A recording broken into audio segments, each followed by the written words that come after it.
Hey, good morning, Nicola. Good morning, Yannick. How are you today? Very good, very good. Friday. Yeah, it's Friday. Happy Friday. Happy Friday It too. it's good to be with you, Nicola. Thanks for taking some time for me. We are talking today about our Arctic's technology discovery series, and very pleased to be with you on this conference today to learn a little bit more about you and about Riello UPS and all the fantastic technologies you are developing and bringing into the market to support your customers. Thank you, Yannick. Thanks for having me and for this opportunity for sure. Thank you. Oh, you're welcome. It's a pleasure to have you.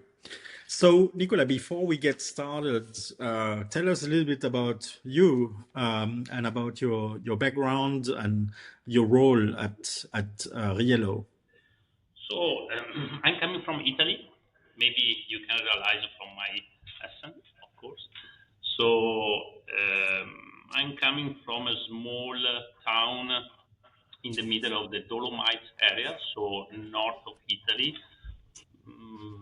nearly 50, 60 miles north of Venice.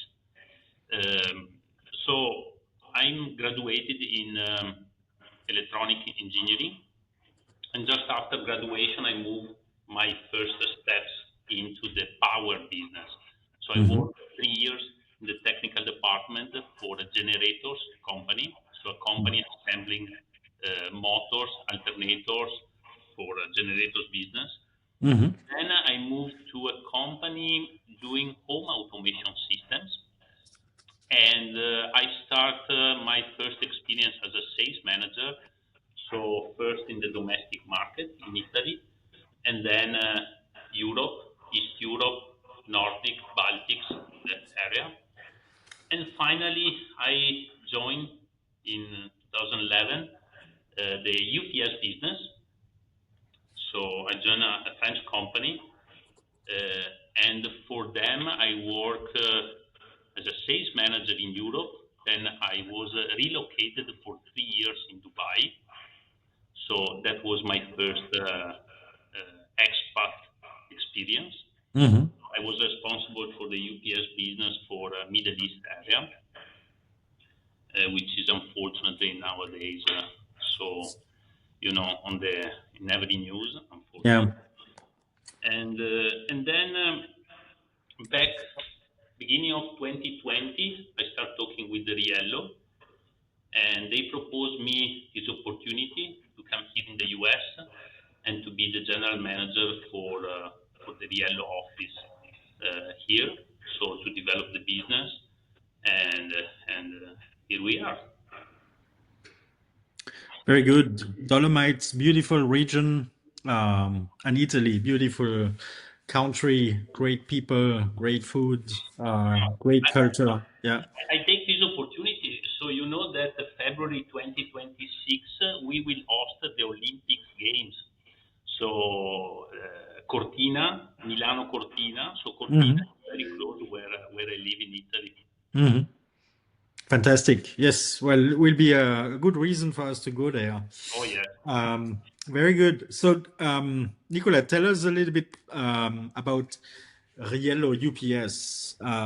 Tell us about the company and its history, its legacy, so that our audience can learn a little bit more about who is Riello.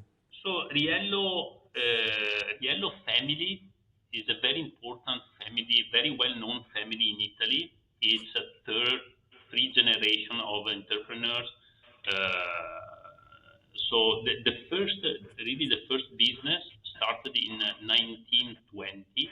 Hmm. So at that time, they started production of burners for domestic and industrial heating systems. Okay. So they grow this company, and it's still very well known brand on the market. Few years ago, they sold the company to a very big American multinational company. Okay. Okay. But other part of the family, along the time, they create other companies, other business. And Pier Antonio Riello, which is our president, our founder. So back in 1986 create Riello Elettronica Hmm. with a focus on UPS solution, so uninterruptible power systems. Hmm. Then during the 90s, they acquired several companies in the UPS, still in the UPS, becoming, let's say, during the 2000, 2005, 2006, one of the main players worldwide for the UPS business. So Hmm. let's say that today we are among the first four or five UPS manufacturer. Today, Riello RPS Italy, which is one of the branch of Hmm. Riello Elettronica, which is the branch that represent around 80-85% of the total income, which is the UPS business. We have more than 1,000 employees Hmm. worldwide, Yeah. and we have 15 subsidiaries and three representative office spread in 17 countries. Hmm. Hmm. So and the last acquisition was here in the US. We acquired a company in Florida called Santa Fe that now is part of our RPS America group. Very good. Just for our listeners, can you clarify a little bit more what is a UPS?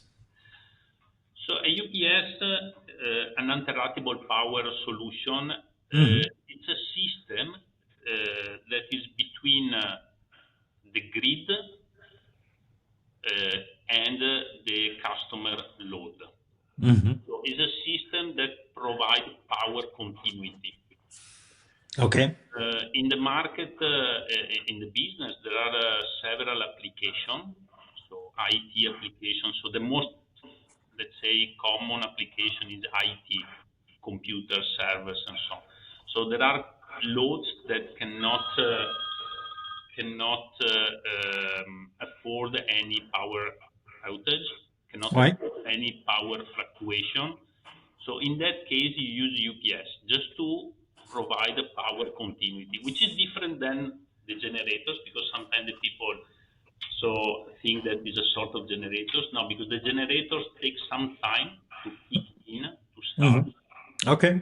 So normally you have this 1 minute, 30 second, 1 minute latency, and there are some load that cannot afford this latency. So in Okay. that case, you need to have the UPS. So a UPS, there is no interruption at all, no, There no is no, latency. there is no interruption, but not only interruption. It's like today the grid is very unstable. Hmm. So you have the problem is not only the interruption, but can be surges, spikes, fluctuation. So the UPS is taking the input, the power from the grid. It's let me explain it in a very easy way. It's cleaning this power and is providing to the load a clean, perfect sinus wave power. Okay.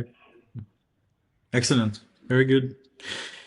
Um, yeah. So tell us a little bit about Riello UPS customers. Who are typically the customers for your products, and what are the most common applications you see in the market? So today we have different vertical market. Hmm. So we have IT application, and for the IT application can be the small data room, the small in-house, what we call in-house data center. So a Hmm. factory, normally you have a server room Yeah. where you have to provide energy, especially nowadays, all the manufacturer with this, industry 4.0. So there are many data that they have to collect, store, and so on. Till the big, huge data centers. So Hmm. Meta data center, Google, Hmm. Microsoft, storage data center, and so on. So that is one application. And then we have a multiple application. We have in the medical segment. Hmm. So there are and the medical, the hospital nowadays, they have a data center for sure because we have many new devices in the hospital where you need the data. Hmm. Then you have systems like MRI. So Yeah. MRI need to have every MRI need to have a UPS connected Hmm. to provide continuous energy. So medical segment is another very important market for us. And then you have a light industry. So you have some industry where you have machines that cannot afford to have any power outage, otherwise Hmm. disrupt completely the production. Hmm. So, and even that one is a very important market for us. Okay. So that's really with data playing such a predominant role in an age of Industry 4.0. That's a bright future for the demand in UPS solutions. Yeah, I mean there is just an explosion of data centers all over the place, and you are addressing a key market and a key need. Yeah, for sure. So data and data center is a key market for us, but even the what we call industry, light industry, is a very important market. Yeah. So the main difference is that data center is a very high technology environment. Okay, Hmm. where you have players like Google, Microsoft, these people. And when you work with this kind of technology, when you are very close to this kind of technology, everything can change in a while. So everything can change in really few months because you see how the technology is evolving. Hmm. In this moment is a driver for the market, for all the market, for sure. But as a strategy for us, we have to keep our foot in other markets, which are more, I would say, stable, more conservative Hmm. market. Hmm. Because the industrial process, you can have whatever AI you have, but you need to have a machine producing something, right? Yeah. Yeah. You have to feed this machine with energy. Hmm. So, and then we see that this market will stay for, I won't say forever, but for many years. Data center market for sure, but we have to analyze risks and opportunities Hmm. for that is for us. Yeah. So you are very strategic and try to not place all your eggs in one basket. Yeah. So risk diversification, Absolutely. s- so strategic allocation of resources in key industry segments, offering yet a very nice growth and opportunity. Yeah. Especially when you are a mid-sized company, Hmm. you have to be very careful to put all your efforts in one market. Even though this market now it's huge, Yeah. but can be a bubble. Hmm. Can be that someone is coming with a fantastic idea, and in the future they don't need any more UPS. So you never know. Yeah. Other markets are more conservative, Hmm. a little bit more difficult because the IT application is very easy for UPS. Yeah. As a kind of load, the solution is almost a standard solution, very easy. Hmm. Industry can be a little bit more difficult. You have to make some study. You have to sometimes you have to tailor made your solution. So, and that is a perfect environment for us because being a little bit smaller compared to other competitors, we are more agile to do some modification, some customer following some customer special requests. Yeah. Yeah. So, So that race for data centers and looking at Riello compared to your competitors, which I believe at times are very large corporations, do you have now a competitive advantage with, let's say, all the other industries you are serving, where maybe the big corporations get very distracted supporting the big data center demand, and everybody else is looking at long lead times? Is that something you can take advantage of, and offering better support, better lead times to everybody else? You touch really the right point. So in this moment, the market, we have this AI that is driving, I would say, 80% of the demand from the Wow. market. Yeah. And we have these large corporations that are not providing only UPS, but they provide the complete solution. So the cooling, the UPS, camera, Hmm. IT racks, everything. Hmm. They have this massive project contract with these big, what do we call GAFAM, Google, Yeah. Yeah. huge numbers, very huge numbers. Of course, there are pro and cons for this Hmm. business. Hmm. Level of margin is for sure lower than other kind of business, and you have this contract where you tie your hands for specific lead time and so on. So now the market, we have some competitors that they have a 1 year lead time for a standard solution, and it's exactly where we are working now. So we are covering that space that now is free because the big players are focusing mainly on data center business. Hmm. Yeah. So I was on a panel discussion last week in Paris at a big conference called Big 2025. It's a conference which is organized by the French government once a year to bring the entire tech world together, and all the entrepreneurs in France, all the corporations, and you can see business people from very large corporations and from smaller corporations. And the panel I was on was on the tech war between China and the US. And one of the topics we discuss is that race for AI, which is mainly driven by the US and China, will be won by one factor: is who can produce more energy. Oh yes. And one of the discussions we had was that China, over the last 10 years, was able to modernize, build a large amount of energy infrastructure, also very diversified energy infrastructure, while the process is a little bit slower in the US.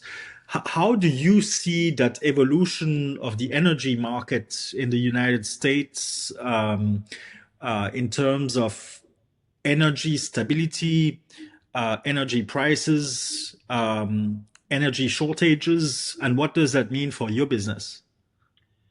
But first of all, talking about this China and US between brackets war for the AI, clearly in a country where in a monocratic country it's way easier because you Hmm. put the rule, everyone must follow the rule, so Hmm. it's US, that is way more difficult because US in Europe is perceived as a country, but it's not one country, it's 50 states, and every state has different regulation. Hmm. So that is the reason why today the grid in US it's not even at the level of the grid that we have in Europe. The grid in Europe is way more stable. Hmm. Okay. And there are other factors that are impacting the grid quality and availability. So you have aging. So the grid in US start to be quite old. Hmm. You have states that they produce more renewable, states that they are tied with the coil states. So this is another factor that is quite important. And all this renewable, it's another impact because create instability on the grid, which is good for us because it's a driver for our business. Mhm. But the only today, looking at the numbers, what's going on with the AI, the energy that these data centers are consuming, the only way is the nuclear. There is no any other solution today. Okay. So I know that they already start building some micro nuclear plant, and that is the only solution for the market, really. Mhm. Mhm. Okay. Yeah, so interesting topic.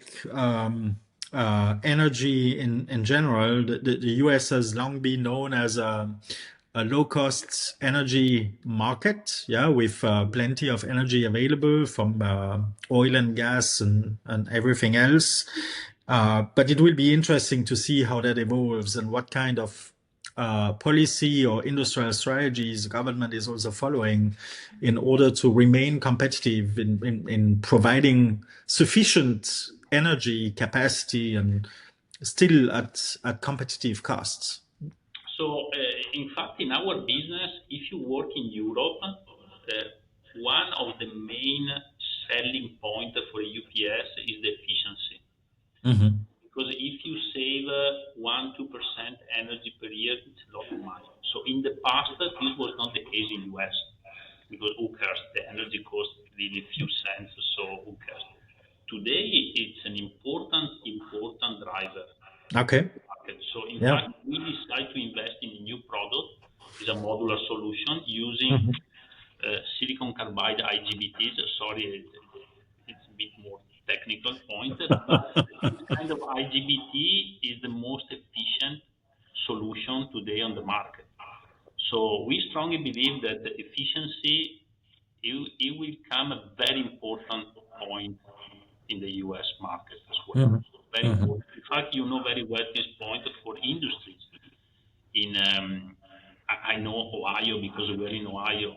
You cannot sign a contract for your factory for more than 1 year. So you cannot have a fixed price for more than 1 year.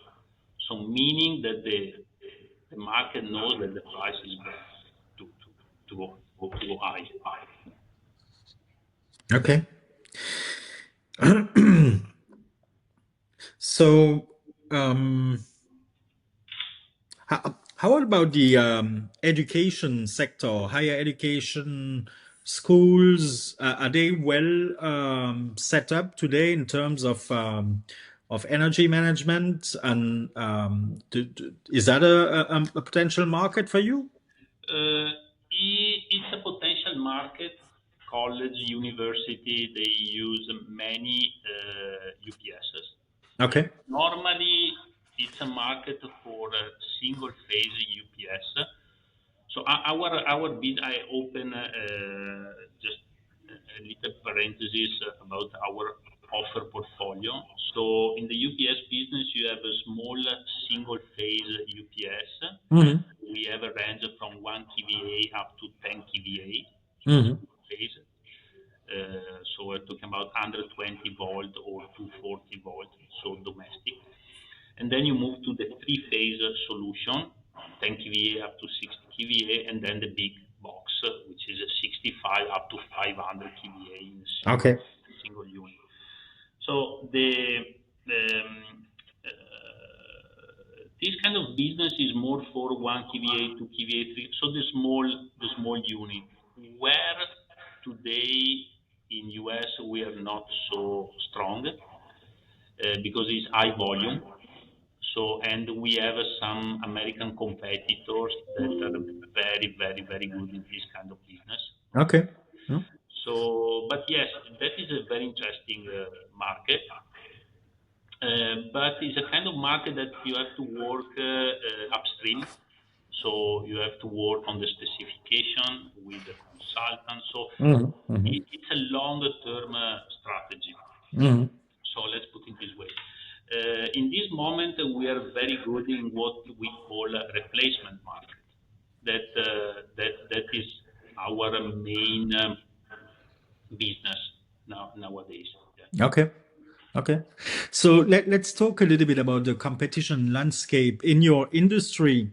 How does that landscape look like? Is it mainly large players, or is it a good mix of a very fragmented competition with a mix of large players, small, medium-sized companies? How would you describe the UPS industry from a competition landscape? Oh, that is very interesting because in Europe, no, in the rest of the world, Europe, Asia, Middle East, is very, let's say, you have multiple companies, big multinational companies, mid-size producer, companies from Asia, companies from Turkey. So you have more or less everyone Hmm. fighting for pricing, for specification, for that. American market is different. It's totally different. So you have the main three, four big giant company, Okay. and then just a few selected manufacturers. And that is very interesting because for a European company coming to US, you know very well, there are a lot of barriers. So there is a technical barrier because here we are using different standards, different Mhm. voltage, different Mhm. frequency. So you have really to design a new product for the market. Yeah. And then there is a psychological barrier. So the people in Europe think that, okay, I have to build a new product according to the American standard to go in US to fight with the big American companies. No Mhm. way. So there is a psychological barrier. And then the way you hire the people, salary level, welfare, HR is totally different than Europe. Yeah. So, and this barrier keep a lot of competitors out of the market. Mm. Mhm. So I would say that is less competitive in terms of competitors, but you have to follow some domestic rules and you are not allowed to do mistakes. Yeah. Yeah. So quality is a must.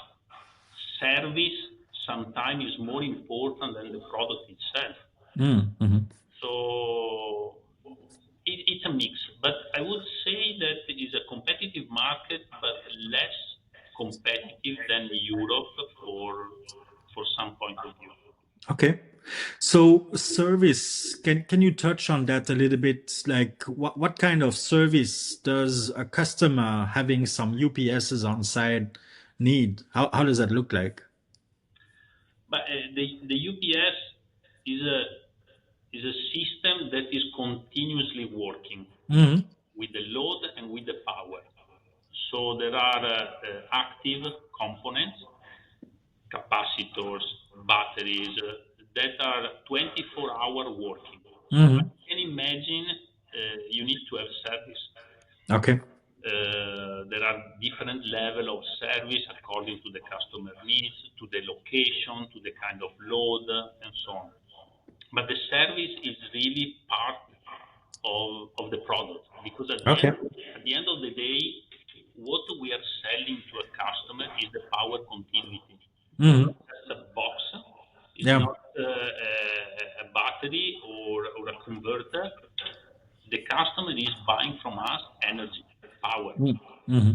So that is the reason why we are investing a lot of time, efforts to create a network of partners Hmm. be able to cover the completely the North America, not only North America, because now we're expanding in Canada and Hmm. Latin America. Hmm. Hmm. But before entering in the market, you need to create your network of service because Yeah. if a customer is buying a UPS, meaning he has an important load. Yeah. If you have a problem, you have to answer immediately. Yeah.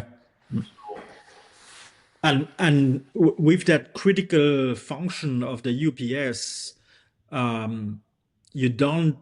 It might not be activated very often, but when it needs to operate, it needs to work 100%. Yeah.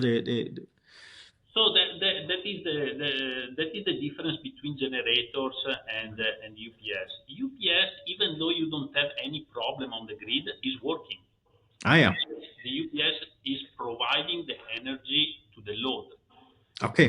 The generators is a different beast, let's say, because it's not working for 99% of the time in a year. You have a Mhm. hurricane, you need him to kick in, and if it's not working, it's a big problem. But you Okay.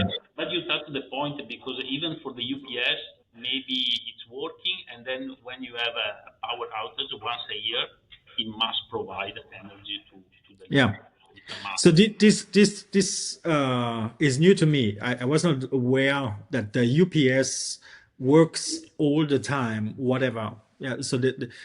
This is what you mentioned earlier, that the UPS is cleaning the energy and providing a perfect signal. Um, So in the market, there are small UPSs that are not working continuously, so it's called offline. And okay. in this case, this kind of UPS kick in the case you have a problem upstream. Hmm. But our range, all our range is pure online UPS, meaning that the energy, the power is entering the UPS. We are converting the AC to DC voltage Hmm. and from DC back to AC. Hmm. So you can consider UPS like a water filter in your fridge, right? So the water is in any case passing through the filter. Yeah. So that Yeah. is what we are doing. Okay. Perfect. Um, So we have covered the technology, we have covered the products, and you shared about the different sizes and power types of so from small to very large. Um, Help me understand, if I have UPSs today to protect my critical infrastructure in my factory and there is a power outage, how long can a UPS bridge a power outage? Like, is that a few minutes, a few hours, a few days? So the UPS solution is always a combination between the UPS itself, which is the converter, Hmm. so it's the electronic system that convert AC, DC, DC, AC, and batteries. Hmm. Batteries can be different technology. So you have the standard VRLA batteries, the lithium, and that is according to customer requirements, to application, and so on. Uh, and that is normally a requirement from the customer. So Hmm. we have some application where we need just Hmm. few minutes bridge because upstream they have the generators. So Hmm. they know that if they have 2 minutes, it's enough for the generators to kick in and take the load. Hmm. Other solution, maybe they need 10 minutes because it's the time necessary to shut down the operation in the safe way, Hmm. and then they can wait for the grid to be back. So sometimes we have 1 hour, 2 hours. So Okay. it really depends on the application. Hmm. Hmm. In fact, the batteries technology, battery is a very important part of our business. Hmm. Excellent. So when you look at the future of the industry and you look at future outlook and trends, what is your anticipation and expectation for the market when you look into the next 5 to 10 years? This one is a very difficult question. Because today, so in the past, long-term view means 10 years, 15 years. Today, when we have our internal meeting, a long-term view is 2 years, 3 years, Yeah. because everything is changing, evolving. But there are for sure some trends. Mhm. External factors that is impacting our business, the business in general, is for sure is digitalization. Mhm. AI will continue for sure.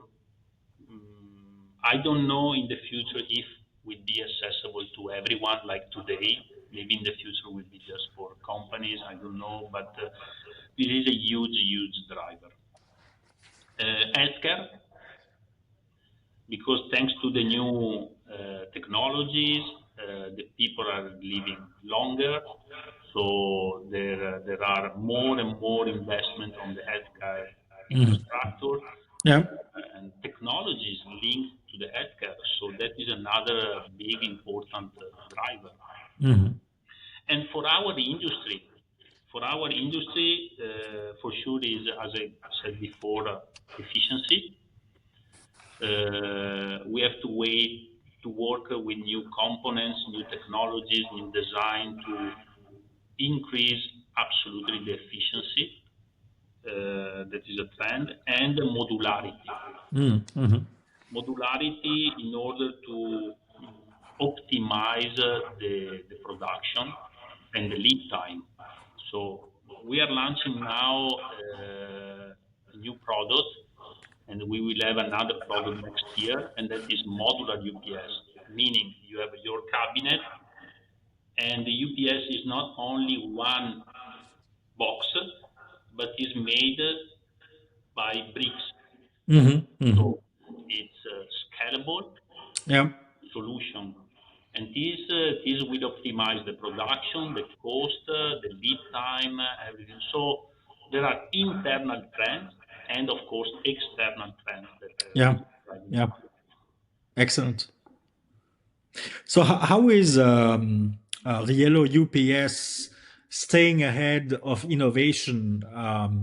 Does the company invest a lot in research and development? Yes. So we master all the technologies in our UPS. Of course, we are using third-party partners for some production stage, Hmm. like everyone. Uh, Yeah. but the R&D it's internal. So R&D is something that we invest a lot. Uh, so we design our hardware, we design our firmware. Hmm. Nowadays, the core of every system, the firmware. Yeah. Yeah. Because like any other product, we may have problems, but if you master your technology, it's way easier to solve the Yeah. problem.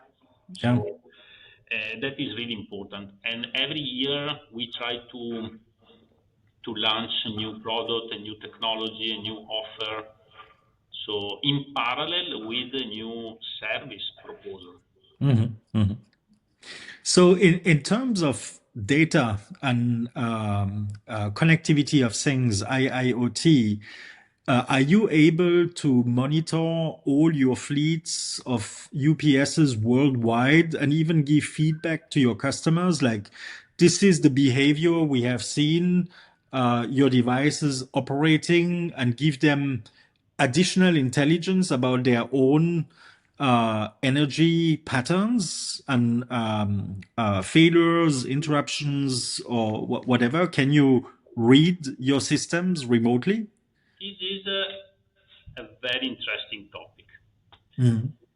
Interesting and contradicting sometimes. Okay. Why? We have a part of the market that is asking for this. Okay. And yes, we are working on some AI, IoT solution in order to monitor, to provide feedback, and to be proactive and predictive sometimes. Hmm. Hmm. But in the meantime, there is a big portion of the market where they don't want this. Because Okay. think about that. If you want to download the data, send the data, you have to be connected Yeah. with the Yeah. UPS. and the UPS is feeding an important load. Yeah. Today, unfortunately, every device that is connected can be hacked, can be, you know, is a very sensitive part of the system. So there is a fear at times of cyber security risks that Absolutely. somebody could intervene against their will and interrupt their system through something what is supposed to protect the system. Yeah. Absolutely. In fact, if you think about the nuclear plant technologies, the nuclear it's using analogic system as much as possible, and not Hmm. electronic system. Okay. They are still tied to the old technology because it's almost impossible to act, right? Yeah. Yeah. So, and that is it's a very important topic nowadays. Yeah. Very important because you can provide a lot of information to the customer, optimize the solution, but in the meantime, you are opening the door to a potential risk. And then is the risk and opportunities analysis of every company, right? Yeah. Yeah. So, Fascinating, fascinating. So I have a last question for you, Nicola. So you and your family are now not only developing Riello UPS in the US, but also living in the US and enjoying a new chapter in your life. So for you personally and for your family, what excites you to build the company here in the US, and how is your family enjoying the life here in the US? concerning my family, what is really important for us is that we know very well what we left behind our shoulder in Europe. So we are trying to be back to Europe twice a year minimum. Mhm. So our kids are still well connected with friends, with Yeah, family in Europe. yeah, So we know very well the situation over there, and they can appreciate all the plus we have in Europe and so on. But in the meantime, they are also appreciating all the plus, all the opportunities we have here in the US. So, and that is very good for us because you know what you you live, and in this way you appreciate even more what you have here. Okay, yeah, yeah, so different cultures, different people, and it's helped to open your mind. yeah. From a professional point of view, what would I say? So I started in 2020. We were three guys still in the office. Uh-huh. Today we are 17. Yeah. No, sorry. With acquisition, we are 27. Uh-huh. My idea is to have another three, four, five new employees in 2026. Hmm. Maybe could be other acquisitions. I don't know. Yeah, Very nowadays topic, maybe a production in US. yeah, It's very exciting. The market here is super dynamic, challenging, but super dynamic, super fast. So I'm very excited to be here, to be honest. excellent. Well, this is all exciting, and congratulations on the success. Congratulations on developing and providing very important solutions for the market for very important verticals. Was a pleasure for me, Nicola, to have this conversation with you today, and I hope our audience learned something new about Riello, about you, about the UPS solutions, and how to protect critical assets in industry and healthcare, data centers, and others. Thank you for your time today. Thanks for your friendship and collaboration. Always a pleasure to be with you, Nicola. Thank you, Yannick. Thank you. Thank you for this opportunity.